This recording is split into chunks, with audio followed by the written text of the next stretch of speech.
విభజన హామీలు కేంద్రం నుంచి రావాల్సిన నిధుల విషయంలో గత ప్రభుత్వం అలసత్వం వహించిందన్న డిప్యూటీ సీఎం భట్టి విక్రమార్కకి బీఆర్ఎస్ కౌంటర్ ఇచ్చింది. తాము ఎన్నోసార్లు వీటి కోసం కేంద్రాన్ని కలిశామని మాజీ ఎంపీ వినోద్ అన్నారు. బైఫర్కేషన్ యాక్ట్లో పొందుపరిచినటువంటి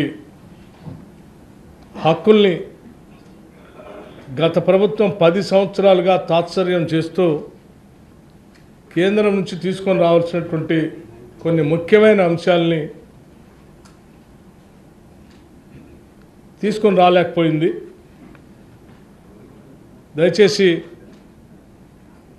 మేము మిమ్మల్ని కలుస్తూ ఆ అంశాలన్నింటినీ త్వరితగతిన తెలంగాణ రాష్ట్రానికి అందించవలసిందిగా వారికి విజ్ఞప్తి చేయడం జరిగింది.